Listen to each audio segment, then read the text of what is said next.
Plane sheet.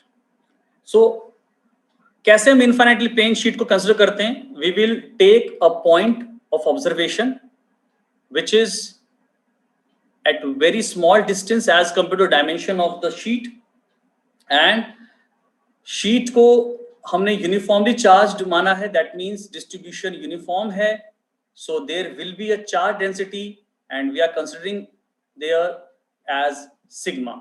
तो हम sigma uniform surface charge density मान रहे हैं। Now see here it is a plane sheet, you can see on in this figure, यहाँ पे एक प्लेन शीट हमने मानी है, इनफाइनाइटली बिग है, इनफाइनाइटली उसका वो चार्ज है और वो बहुत ज्यादा उसके पास चार्ज है।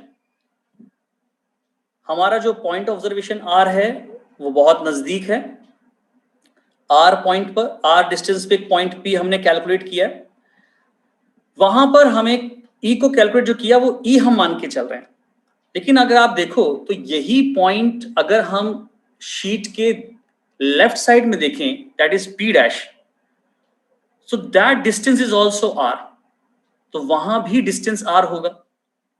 सो P and P dash are similar kind of point, यानी आप दोनों तरफ शीट के पॉइंट कंसिडर कर सकते हैं।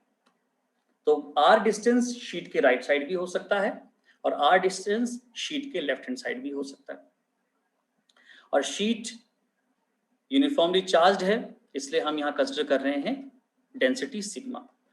अब हमें इलेक्ट्रिक फील्ड कैलकुलेट करनी है पॉइंट पी पर, and we have to apply the Gauss law, that's why we have to consider the Gaussian surface.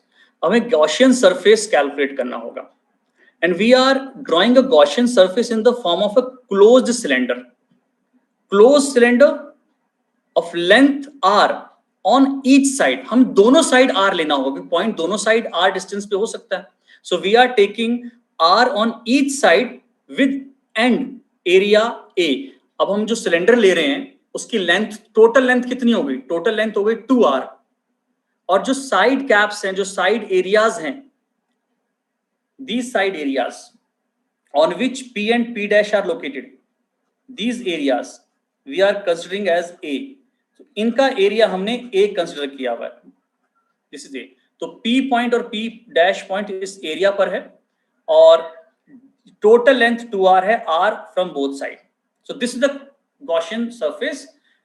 इस सरफेस के अंदर टोटल चार्ज कितना है वो इस एरिया पे होगा। This area, we are taking this area, we are cutting this area, or we are considering this area inside this cylinder, and that is area which is equal to these caps multiplied with the density sigma। So sigma times A is the charge enclosed in this Gaussian surface.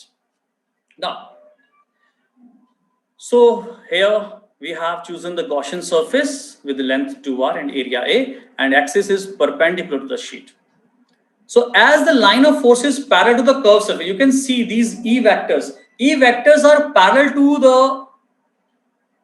the axis. That means the flux through the curved surface will be zero। अगर आप curved surface area पर n cap बनाएं, suppose आप एक कोई छोटा सा area consider कर लें, आप यहाँ पे ds और एक कर्व्ड सरफेस एरिया ds है, तो इसका परपेंडिकुलर वेक्टर होगा ds vector. So you can see the vector E is making angle 90 degree with this surface। So curved surface area is making angle 90 degree। तो और आप जानते हो फ्लक्स क्या होता है? E dot ds। So when you are taking E dot ds and both are perpendicular to each other, these two vectors, so that answer will be 0। So that means the flux through the curved surface is 0। तो हमारे पास एक cylinder है और उस cylinder में 3 surfaces हैं, एक curved surface है, 2 कैप्स हैं, तो जो कर्व्ड सरफेस है उसका फ्लक्स तो 0 आ गया। अब बचे हमारे पास 2 कैप्स। नाउ सी, दोनों के इलेक्ट्रिक फील्ड दोनों सरफेसेस के लिए कंसीडर होगी क्योंकि दोनों के लिए वो पैरेलल वेक्टर्स है।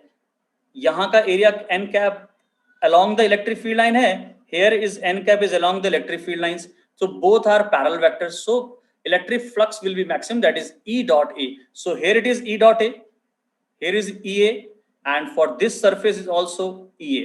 तो दोनों साइड EA है, so the total flux will be EA plus EA, दोनों कैप्स के लिए that will be 2 times EA is the total flux through this Gaussian surface. इस closed surface, इस Gaussian closed surface के से जितना टोटल फ्लक्स हमने कैलकुलेट किया that is 2 times EA. आप गॉस लॉ लगाएंगे. गॉस लॉ क्या कहता है कि जितना भी टोटल इलेक्ट्रिक फ्लक्स है that is 1 by epsilon naught times total charge enclosed. Gaussian surface कहता है कि गॉसियन सरफेस में जितना भी टोटल सरफेस है वो सिग्मा ए है, और अगर हम इसको डिवाइड कराएं एप्सिलॉन नॉट से that will be the total flux. So total flux will be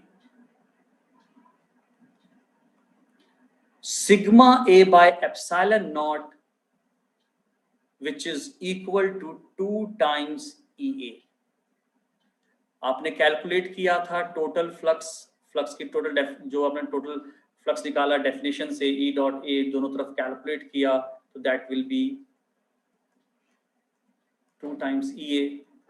but Gauss law कहता है कि flux is Q by epsilon naught. If you compare these two, Q by epsilon naught with 2 EA, you will get this expression. So if you want to calculate sigma A by epsilon naught, तो देखो A will be cancel out from both sides, E cancel out हो जाएंगे, A cancel out हो जाएंगे, E calculate करना यहाँ से आसान है, 2 को आप डिनोमिनेटर में ले जाएंगे epsilon naught के पास, that is sigma A by 2A epsilon naught, and cancel out A, you will get sigma by 2 epsilon naught. Sigma क्या है यहाँ पे?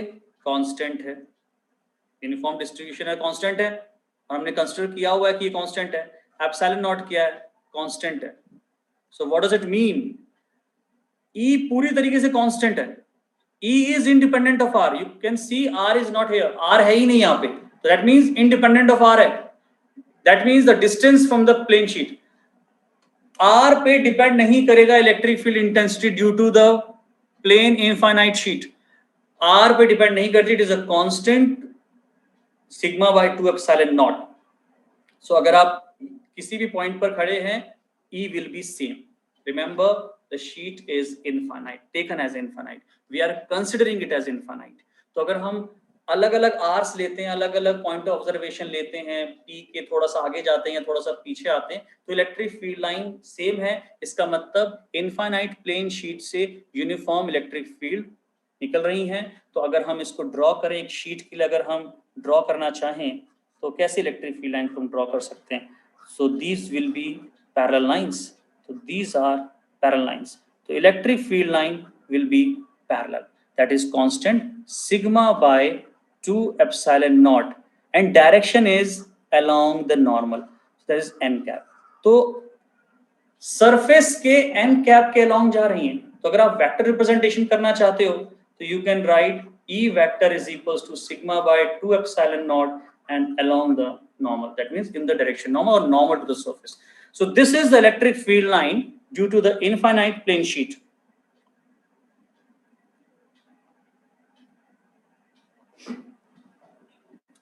तो ये हमारी सेकेंड एप्लीकेशन थी जिसमें हम इनफाइनाइट प्लेन शीट को कंसीडर कर रहे हैं.